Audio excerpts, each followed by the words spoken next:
BJP government ಅಲ್ಲಿ ಗೌರ್ಮೆಂಟಕ್ಕೆ 10 ರೂಪಾಯಿ ಸರ್ಕಾರ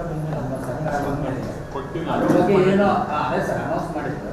ಈಗ ಅದ್ರ ಬಗ್ಗೆ ತಾವೇನಾದ್ರೂ ವಿಚಾರ ಮಾಡಿದ್ರು ಸರ್? ಮಠದ ಒಂದು 10,000 ಮಕ್ಕಳಿಗೆ ಕಟ್ಟಡವನ್ನು ಕಟ್ಟಿಸ್ತಾ ಇದ್ದಾರೆ ಸರ್ ಗೌರ್ಮೆಂಟ್. ಮಾತಾಡೋದು ಮುಖ್ಯ ಅಲ್ಲ, ನಿನ್ನ ಜೋಬ್ ದುಡ್ಡು ಬಂದಾಗ ಮಾತ್ರ ದುಡ್ಡು ಬಂತು ಅಂತ ಆಯಿತು.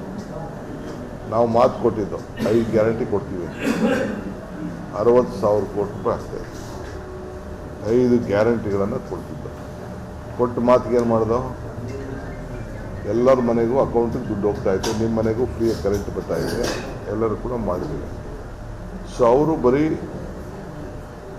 ಆದೇಶಗಳನ್ನು ಹೊರಡಿಸಿದ್ರು, ಹಣ ಬಿಡುಗಡೆ ಮಾಡಿರಲಿಲ್ಲ ಅಂತ ನಾನು ಭಾವಿಸ್ಕೊಂಡಿದ್ದೇನೆ. ನಿಜನಾ? ಮಾಡಿರಲಿಲ್ಲ. ಈಗ ನೀವು ನನ್ನ ಗಮನ ಸೆಳೀತಾ ಇದ್ದೀರಿ, ಅದ್ರ ಬಗ್ಗೆ ಚರ್ಚೆ ಮಾಡ್ತೀನಿ.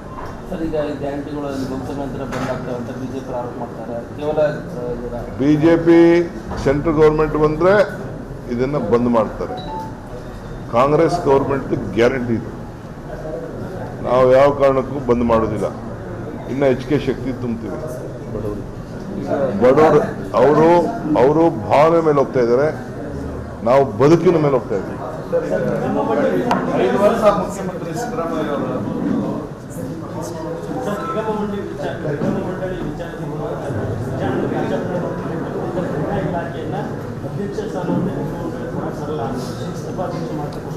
ಅವರು ನಾನು ನೋಡ್ತೀನಿ ಅದನ್ನ. ಕಾನೂನು ಏನಿದೆ ಕಾನೂನು ಸರಿ ಮಾಡೋಣ. ಹಿಂದೇನೋ ನಾವು ಮಾಡಿದ್ದು ಒಬ್ಬ ಕಾರ್ಯಕರ್ತರಿಗೆ ಅವಕಾಶ ಮಾಡಿಕೊಟ್ಟಿದ್ದು, ಬಹುಶಃ ತಿದ್ದುಪಡಿ ಆಗಿರ್ಬೇಕು, ಅದನ್ನು ಸೆಟ್ರೇಟ್ ಮಾಡ್ತೀವಿ ಬಿಡಿ.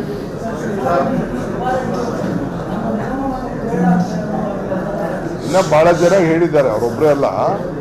ಒಬ್ಬ ತುಕಾರಾಮ್ಗೂ ಕೊಡ್ತೀವಿ ಅಂತ ಹೇಳಿದ್ದು, ತನ್ವೀರ್ ಸೇಠ್ ಕೊಡ್ತೀವಿ ಅಂತ ಹೇಳಿದ್ದು, ಆಯಿತಾ. ನಮ್ಮ ಇವರು ಬೇರೆ ನಮ್ಮ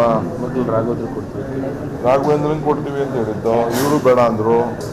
ತಿರ್ಗಾ ಯಶವಂತ ಗೌಡ್ರು ಕೊಡ್ತೀವಿ ಅಂತ ಹೇಳಿದ್ದು, ಅವರು ಬೇಡ ಅಂತ ಹೇಳಿದ್ರು. ರಿಜ್ವಾನ್ಗೆ ಹೇಳಿದ್ದು, ಅವರು ಬೇಡ ಅಂತ ಹೇಳಿದ್ರು. ಹಂಗೆ ಭಾಳ ಜನ ಬೇಡ ಅಂತ ಹೇಳಿದ್ದಾರೆ.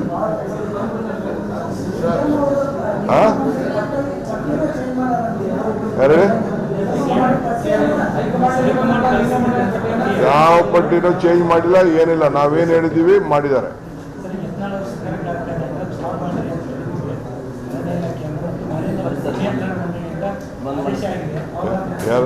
ಯಾರು ಎತ್ತಾಳು ನೋಡ್ರಿ, ಅದೆಲ್ಲ ಪೊಲ್ಯೂಷನ್ ಕಂಟ್ರೋಲ್ ಬೋರ್ಡು ಬೇರೆ, ಇದು ಅವ್ರು ಏನೇನು ಮಾಡ್ಕೊಂಡು ಗೊತ್ತಿಲ್ಲ. ಅರಣ್ಯ ಇಲಾಖೆ. ನಾವ್ಯಾಕೆ ಅವ್ರ ಮೇಲೆ ದ್ವೇಷ ಸಾಧನೆ ಮಾಡೋಣ? ಅವ್ರು ಮಾಡ್ತಾ ಇರಲಿ, ಅವ್ರು ಮಾಡ್ತಾ ಇರಲಿ. ಸಿದ್ದರಾಮಯ್ಯ ಕಂಟಿನ್ಯೂ ಮುಖ್ಯಮಂತ್ರಿ. ಸಿದ್ದರಾಮಯ್ಯನವರು 5 ವರ್ಷ ಕಂಟಿನ್ಯೂ ಇದಾರಲ್ರಿ. ಯಾಕೆ ಅದ್ರ ಬಗ್ಗೆ ಚಿಂತನೆ ನಡೀರಿ.